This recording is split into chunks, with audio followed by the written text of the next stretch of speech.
Kisah Para Rasul pasal 17. Paulus dan Silas di kota Tesalonika. Paulus dan Silas melanjutkan perjalanan melalui kota Amfipolis dan kota Apolonia dan tiba di kota Tesalonika. Di kota itu ada sebuah rumah ibadah orang Yahudi. Memang sudah menjadi kebiasaan Paulus, ia selalu pergi ke rumah ibadah orang Yahudi. Selama 3 hari Sabat berturut-turut, Paulus berdiskusi tentang isi kitab suci dengan orang-orang di sana.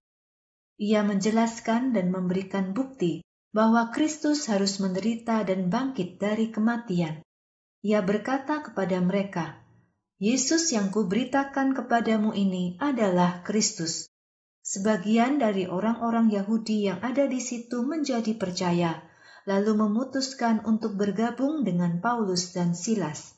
Bersama mereka, ada juga banyak orang Yunani yang takut akan Allah dan beberapa wanita terpandang. Tetapi orang-orang Yahudi yang tidak percaya menjadi iri hati, lalu mengumpulkan orang-orang jahat di sekitar pusat kota dan membentuk massa untuk membuat kerusuhan di kota itu. Mereka menyerbu rumah Yason untuk mencari Paulus dan Silas supaya dapat dibawa ke persidangan.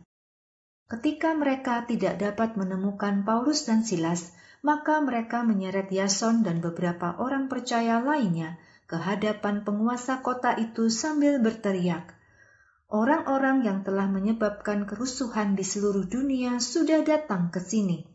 Dan Yason ini telah menerima mereka di rumahnya.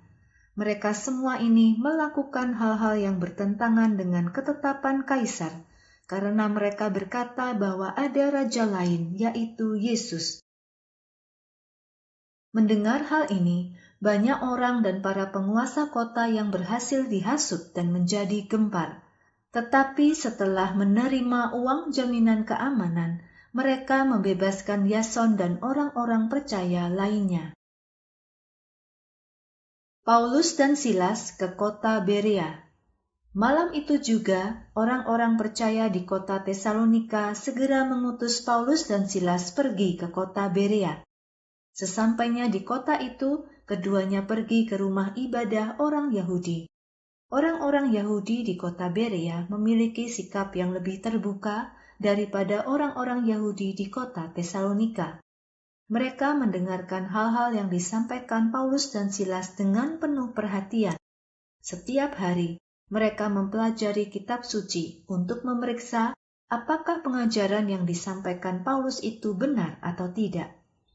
Hasilnya, banyak dari mereka menjadi percaya, termasuk beberapa laki-laki dan perempuan Yunani yang terhormat. Tetapi, ketika orang-orang Yahudi di kota Tesalonika mengetahui bahwa Paulus sedang memberitakan firman Allah di kota Berea, mereka datang ke kota Berea dan menghasut orang-orang di sana. Sebab itu, orang-orang percaya langsung mengirim Paulus pergi lewat jalan laut, sedangkan Silas dan Timotius tetap tinggal di Berea.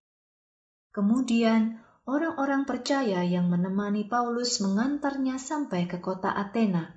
Setelah itu, mereka kembali dengan membawa pesan dari Paulus untuk Silas dan Timotius, yaitu supaya keduanya segera menyusul Paulus.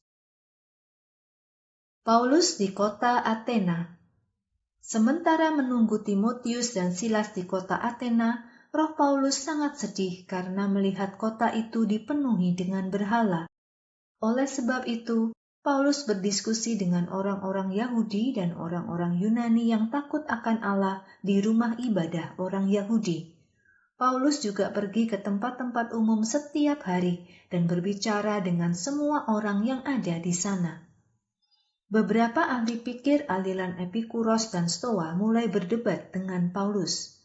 Beberapa dari mereka bertanya jawab dengan Paulus, lalu bertanya kepada orang banyak, "Apa yang sedang dibicarakan oleh si pembual ini?" Dan yang lain berkata, "Sepertinya ia sedang memberitahu kepada kita tentang dewa-dewa asing." Saat itu Paulus sedang memberitakan kabar baik tentang Yesus dan kebangkitan orang mati. Lalu mereka menahan dan membawa Paulus ke sidang Areopagus dan berkata, "Bolehkah kami mendengar penjelasan tentang ajaran baru yang kamu ajarkan itu? Kamu membicarakan hal-hal asing di telinga kami. Karena itu, kami ingin tahu apa maksud semuanya itu." Sekarang semua penduduk kota Athena dan orang-orang asing yang sedang berkunjung di kota itu tertarik untuk mendengarnya. Orang-orang itu memang datang ke sana karena suka menghabiskan waktu mereka untuk berbicara atau mendengarkan tentang hal-hal yang baru. Maka Paulus berdiri di hadapan sidang Areopagus dan berkata, "Hai orang-orang Athena, aku mengamati bahwa kamu adalah orang-orang yang sangat taat beribadah. Aku sudah berjalan-jalan mengelilingi kotamu dan melihat dengan teliti benda-benda yang kamu sembah. Aku juga menjumpai sebuah mezbah yang bertuliskan, 'Kepada Allah yang tidak dikenal.' Dan Allah yang tidak kamu kenal itulah yang kuberitakan kepadamu. Dialah Allah yang menciptakan dunia dan seluruh isinya. Dia adalah Tuhan atas langit dan bumi. Ia tidak tinggal dalam kuil-kuil yang dibangun oleh tangan manusia. Ia juga tidak butuh dilayani manusia, karena ia tidak membutuhkan apa-apa. Dia sendirilah yang mengaruniakan hidup, napas, dan segala sesuatu untuk manusia. Dari satu manusia, ia menciptakan setiap bangsa yang berbeda-beda untuk mendiami seluruh muka bumi ini.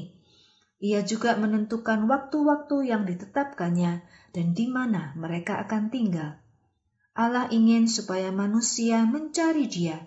Ia berharap dalam pencarian itu, manusia akan semakin dekat menemukan Dia, walaupun Ia sebenarnya tidak jauh dari kita.